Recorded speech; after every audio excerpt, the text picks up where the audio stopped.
Hi, everyone, and welcome to the Indiana Lawyer Podcast. I'm your host, Maura Johnson. Now that the holidays are over and the spring semester has begun, many current and former students across the state of Indiana are now preparing their law school applications. And with that comes several months of studying, writing, analyzing, and stressing as tests are taken, personal statements are sealed, and applications are filed. As a reflection of that, over the next couple of episodes, I'll be chatting with legal professionals who are helping law school hopefuls navigate the often daunting application process. In today's episode, I'm joined by Vincent Gullo, a current student at the University of Notre Dame Law School and adjunct instructor at Indiana University Northwest, about his work with area students as they prepare for the law school admission test, better known by its acronym LSAT. Gullo joins me to talk about the LSAT prep courses he leads, including how students can develop a study plan that best fits their preferences and time frame, and how his own LSAT preparation now informs what guidance he provides to students.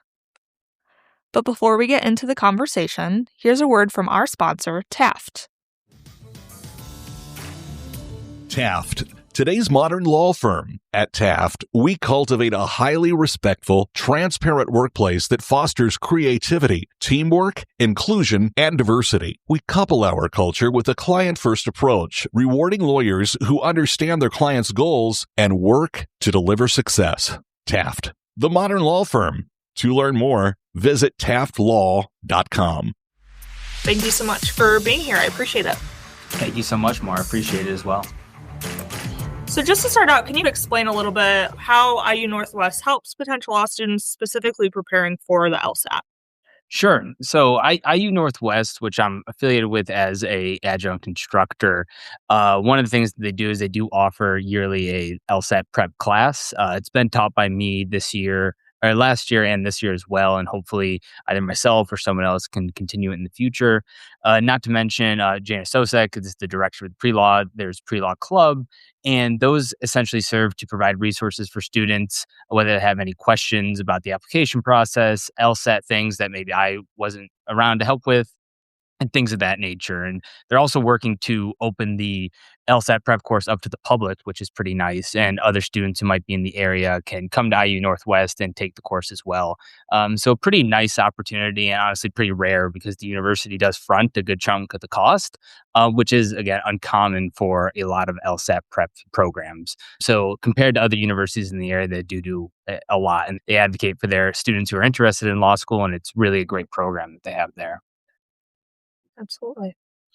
And so specifically speaking on the LSAT prep courses, what does that kind of look like on your end? Are these in-person classes? Are they online? And then how long is it? Can you walk me through the process? Sure. So at IU Northwest specifically, the first year that we did it, it was a 12-week course, and that was in person, meaning once a week, akin to a night class in undergrad. And so for about 2.5 hours, from 6 to 9, we would normally go, and that would be over 12 weeks. This year, I think we're limiting it to 10 weeks, and that is to give students extra opportunities to study by themselves at the end. And also it just lined up a bit too close to finals for students and myself as well. I'm also a student.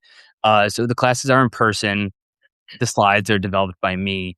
In that situation, the only cost that the students have to pay for would be their LSAC Law Hub subscription, which more generally, I think any student who's looking to study the LSAT and master the LSAT, that's just a necessary purchase. It's a few $100s, but it provides you access to all of the available LSAT tests, so all the past ones. And you can take it with the interface that will look like when you actually take the test. So it's a huge advantage. So I developed the slides and I developed the in-class exercises, and we use the materials off of the LSAC, so the practice questions, things of that nature, to do drills and to learn concepts.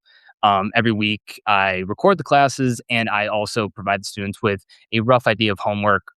I can't force them to do anything. It's not necessarily mandatory, but it's things that relate to whatever subject we might have covered that day.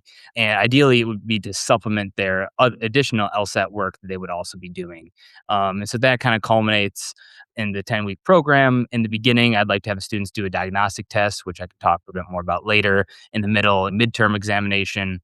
And then finally, at the end, sort of a final examination. So they really have a sense of where they're at after this 10, 12 weeks. and they know what they need to improve upon for when they take the actual test. And the goal of this course, which might be a little bit different to other LSAT prep courses, is I've really tried to design it to empower students to be able to study on their own.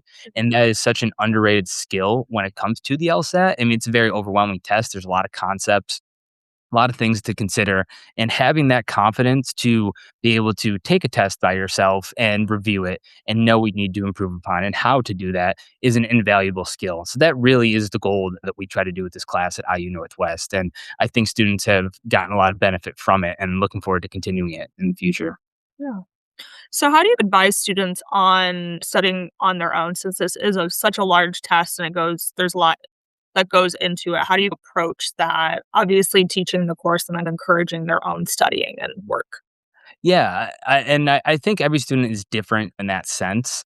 I will say that it helps when students have some sense of internal guidance on where they want to go and how they want their LSAT journey to be. So that's why I really stress the diagnostic test, because it gives students a sense on where they're starting at. And also along that time, and this is advice that I give to anyone asking me about the LSAT or people that I tutor on the side, is once you have that diagnostic at around the same time, you should get a good sense of the schools that you're interested in and what their GPA and especially their LSAT requirements are. So once you have the diagnostic, and once you have XYZ schools LSAT scores and their percentile, I always say to try to aim for the 75th percentile just to be safe or get some extra money. And you have two bookends on how you need your LSAT journey to go and sort of where you're starting at and where you're finishing at. And then in between, when it comes to individual studying, so much of it is working really hard to understand the basics. And for logical reasoning, there's a bunch of different question types. And so understanding the foundations of each individual question type helps you being able to study that on your own and confident in reviewing. And there are quirks and strategies for each of them. And it does require you to look at a few of the questions a bit differently each time. And same with with reading comprehension. Again, just thinking about how you're reading. You're not reading like you would if it was a novel or something like that. And so when it comes to students studying on their own, it's very hard in the beginning. I certainly wasn't good at that. I had a plan that I found online and went along with the books. This was back in 2020. And I had sort of an LSAT plan that I found virtually. And then eventually I also did an online course. It was during COVID, so I couldn't do anything in person. And the course was super helpful for my individual studying because, again, it provided me that baseline understanding of the individual question types, of what I should be looking for, of how I should be managing a section. And so for any student, it really is a comfort thing. We can talk more about in-person or virtual study tools and courses and whatnot. It's understanding how you learn. But regardless of how you learn, you need to find a way to get that baseline understanding of the individual questions so then you can constantly drill and do practice tests and things of that nature to improve those individual facets of the exam to yield a better score more generally. So it's very student preference based, but having that beginning and end goal is invaluable and really having some direction off the bat. Yeah. So, speaking on your own plan and how you approach LSAT studying, how do you recommend students, I guess, develop their own plan when approaching it? I know that it's obviously up to their preference, but I guess how do you maybe use your own experience to guide them on that? Sure. And no, that's a great question. I think the first thing, regardless of if you're a non-traditional student already graduated, or if you are currently an undergrad thinking of going to law school right out the gate, right out of graduation, having that initial plan of the diagnostic, again, taking it with no LSAT experience and a goal score is super, super helpful. That's the first step. The second step is mapping out a timeline of when you want to take the test. And that's not totally obvious for everyone because it does based off somebody's life plan. So, for example, if somebody does want to go to law school right out of undergrad, I would recommend, and I think most people would recommend, you would want to take a test in June going into your senior year. And so that means roughly, and this is what I did, I started studying in January of my junior year. I had about 6 months to study, took the exam in June. And that's helpful because I also took it in August. So I got a chance to receive my score, realized I wasn't as happy with it as I would like, and had an extra month to apply in August and take it there. And again, that June and August, those tests are so important because the application's open in November. So it provides you with the opportunity there to have essentially your biggest application piece done out of the way. You can focus on your personal statements, letters of recommendation, things of that nature, and you can really hit the application ground running right off the bat. I think some students who might not have that same plan think that, "Yeah, I'll just take it in October of that year, of that cycle." Then they don't get the score they want. Then they're looking into November or December, and it provides a lot of unneeded stress because that could have been avoided through earlier planning. So that's what I would recommend for the more traditional, they call it KJD, kindergarten to JD student, which I was not one. I got my master's in between. I chose not to go to law school right off the bat and did a 2-year master program instead. And to that, I think when you're a non-traditional student or you don't feel that same pressure of applying to law school right out of the gate of graduating undergrad, you want to put yourself in a position where you can get the best score possible on the LSAT. And of course, you should still do that as an undergrad, but you shouldn't feel like there's some big rush when you're a non-traditional student. And to that point, I think you do want to be cognizant of when the application cycle opens and when you want to get those materials in. But when you live a life and you're working day in, day out, sometimes it's not easy to study for 6 months on end and whatnot. So you really have to consider your own individual preferences. But the goal really should still be to have at least some LSAT score, some sort of application materials ready by the beginning of the first couple months of that application cycle. And so again, there's no benefit in rushing on the LSAT. The benefit comes from getting the highest score possible because that's what gets you into schools and that's what gets you more financial aid money. It varies for every student, but the goal, those summer tests, I think, are the most valuable because you can start in the new year, give yourself 6 months, take it again, and have your application materials ready when the time rolls around. So, regardless, I would say that. But again, for the non-traditional student, don't feel like because you're ready, I'm going to take this random test in February. So it doesn't benefit you. The application cycle is really already done or pretty much concluded for that full year. And you could have given yourself a lot more time to study for even the April test, the July test, or I'm sorry, the June test. So it's just understanding where you're at and knowing that no matter where you take that test, it's only going to be applied for that next application cycle anyways. So you might as well give yourself as much time to get the best score possible. Right.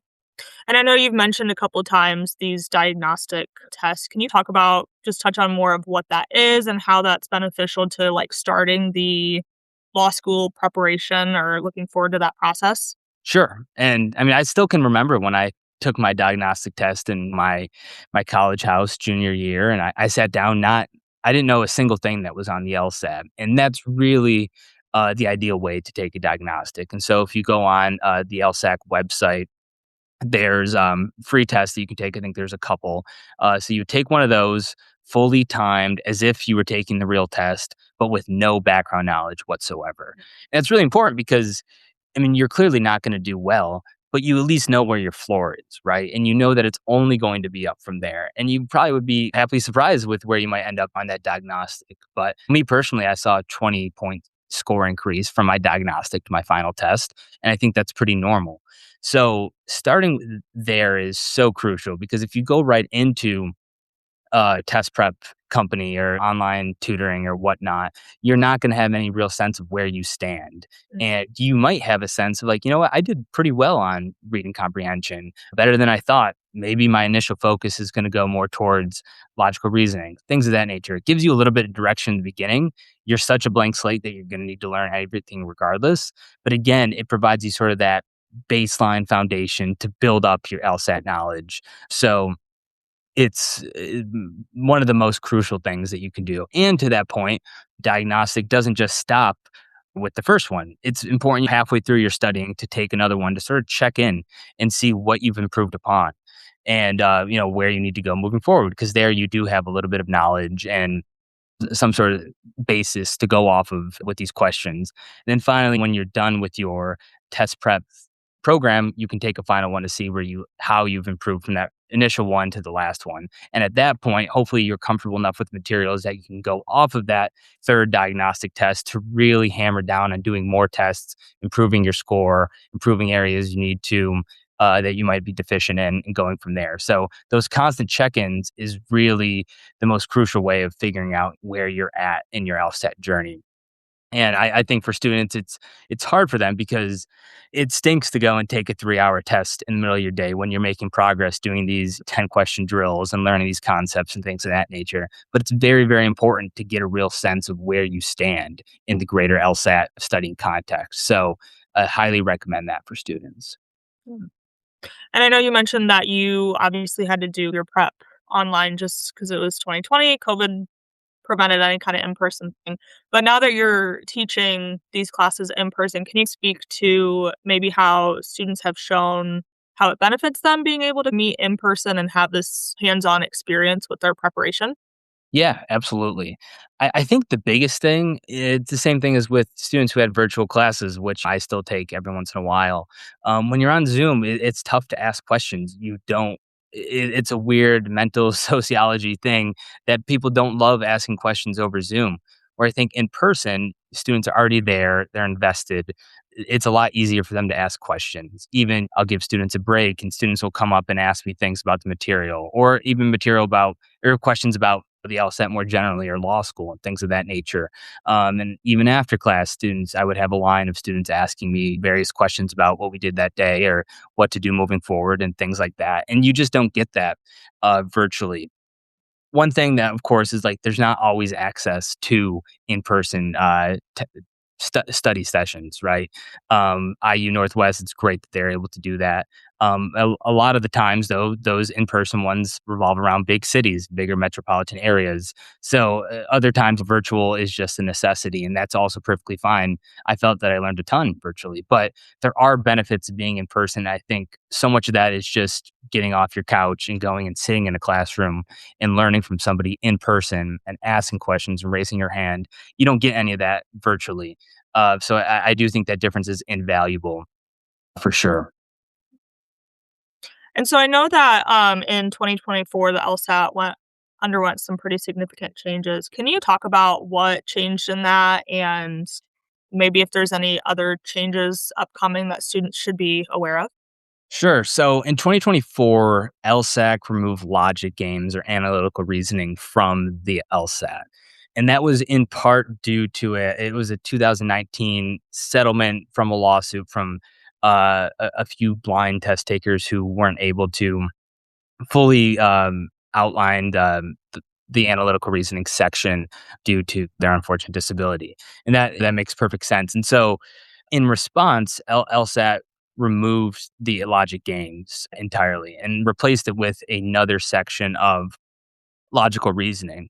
And that's important for a few reasons. But the biggest one is that it does shift the way that you study. So, at least in the past couple years, it was you had each section was weighted the same. You had logical reasoning, logic games, reading comprehension. And so, ideally, 33% of your studying should be evenly dispersed throughout the three sections.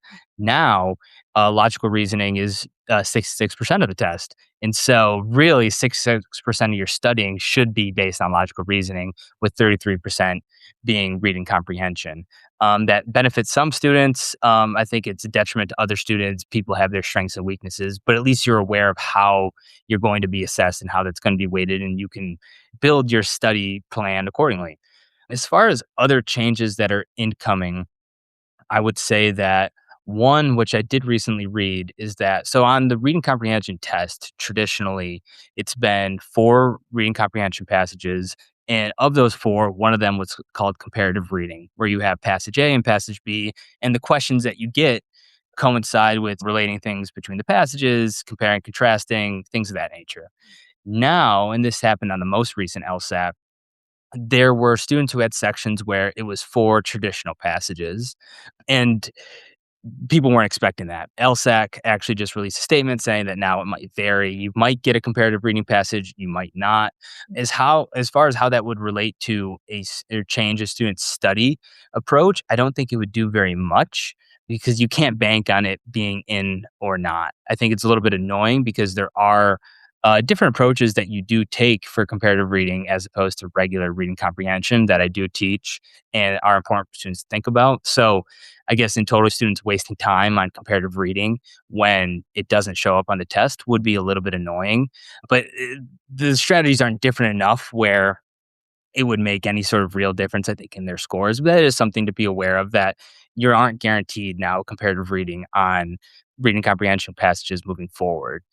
Secondly, and this is more purely speculation, a few months ago, there was something that came out from LSAT dealing with cheating in China, I believe. And because of that, they are altering the way that people take the test in China. And I don't know if that's going to be part of a broader trend of moving testing back to more in person than virtual. That's just something to be aware of. There's nothing official from LSAC, and I don't think they're going to be changing anything relatively soon on moving fully back in person to take the test or anything like that. But it is certainly something to keep an eye on. Yeah, absolutely. So obviously you have a unique perspective of teaching LSAT prep courses while also being in law school. Do you think so far, I guess, in your observation, have any of the skills you learned in studying for the LSAT been transferable into what you're doing in law school right now and how you're studying on your own? Yeah, I would say the biggest benefits are indirect, but still without a doubt, massive benefits. The biggest thing is time discipline, time management.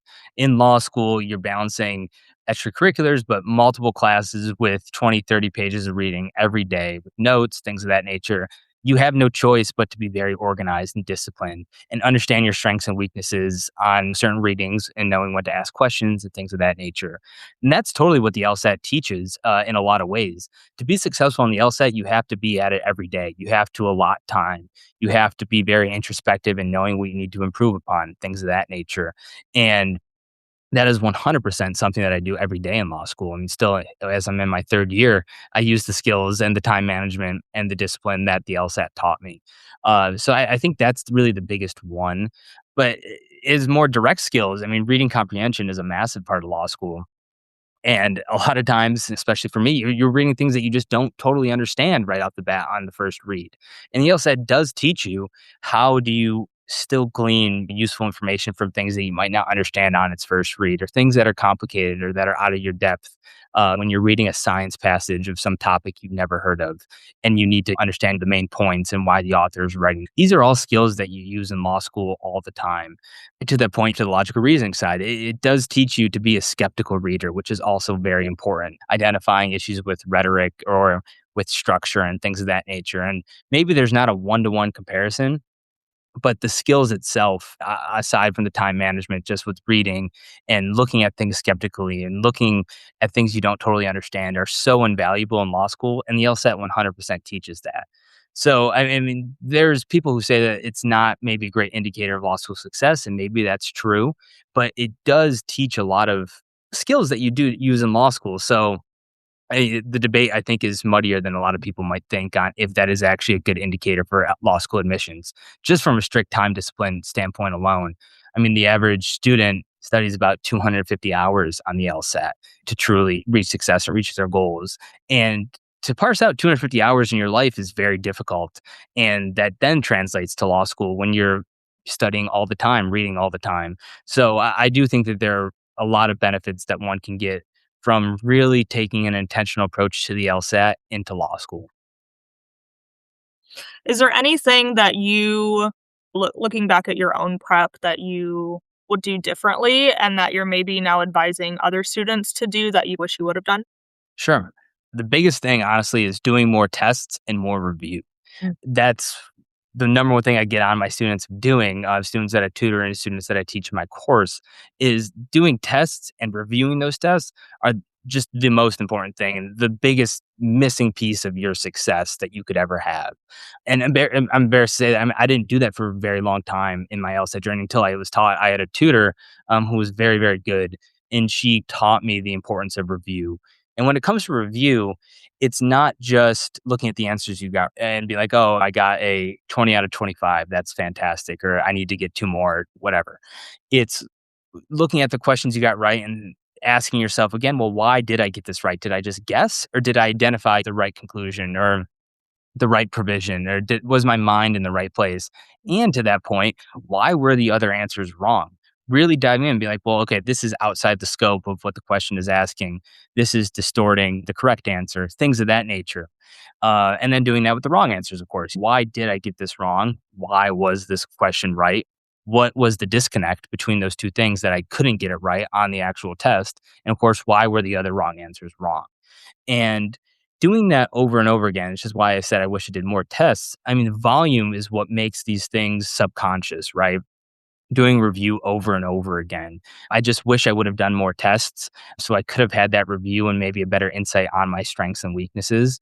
The little amount that I did yielded a really large benefit to me, and which is why I caution students when you're done with this course or when you're done with the tutoring package and things of that nature, your work is not done. It's really just beginning because you now have the tools to really hammer down these tests, which is why LSAC Law Hub is such an important tool because it gives you every test. I mean, you're sitting on a gold mine of potential things to learn and learning by doing and learning by reviewing, monitoring what your strengths and weaknesses are and moving forward.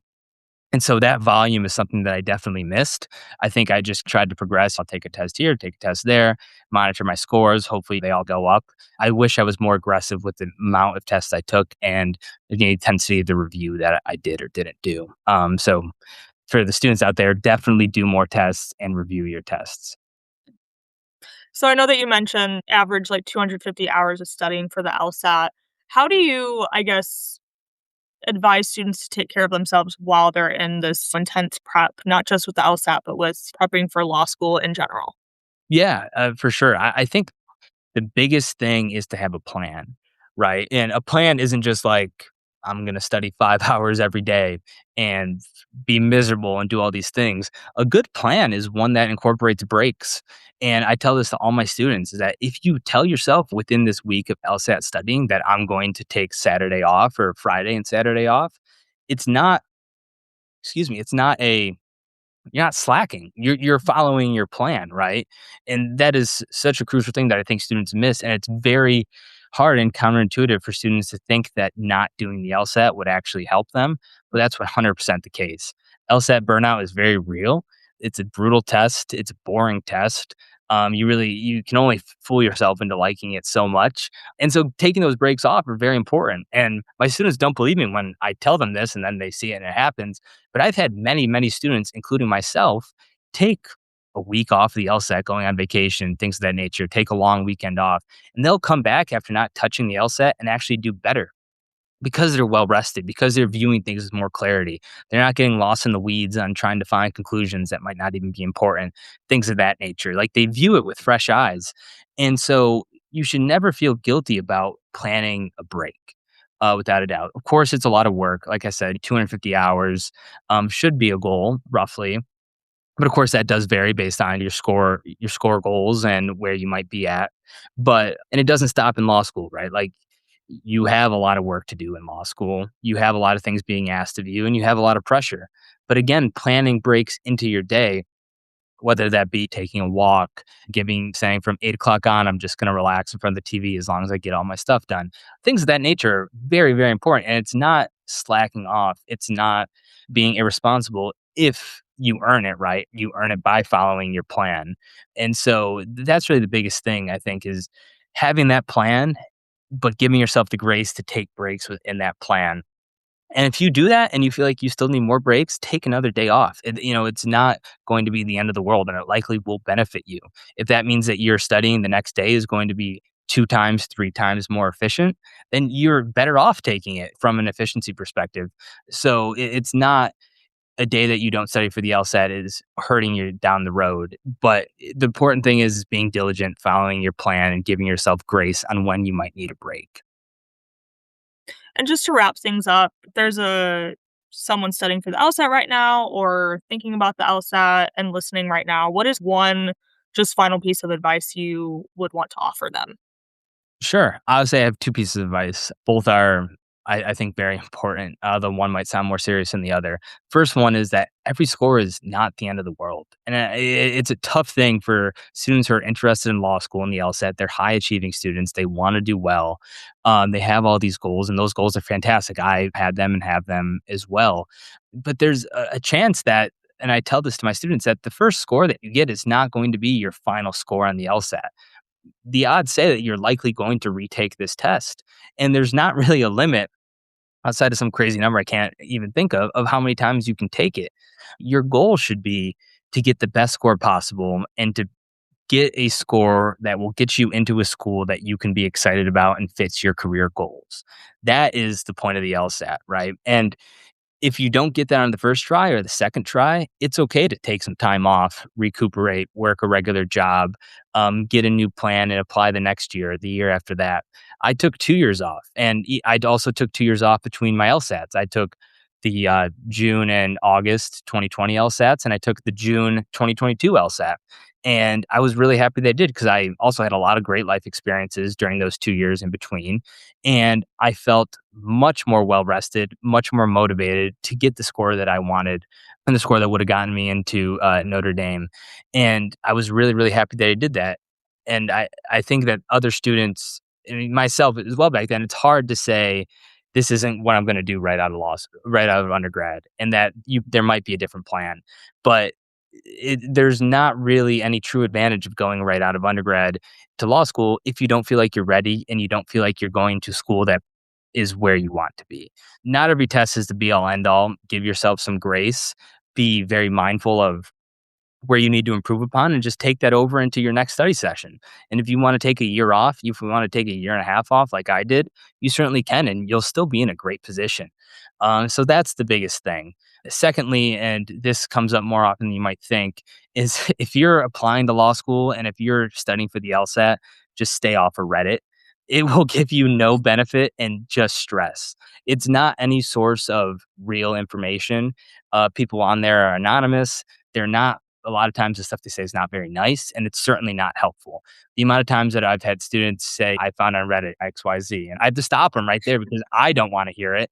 And it's probably not true. And comparison is the thief of joy in law school and the LSAT. Everyone has their own journey, and it's all it looks different for everybody. So when you go off of these anonymous forums of these people pretty much making stuff up, it's just not going to be any benefit to you, and it's going to cause you unnecessary stress, and it's not going to help you at all. Stay motivated. And I think that's why it's so important to have your own individual goals and clarity what those goals are.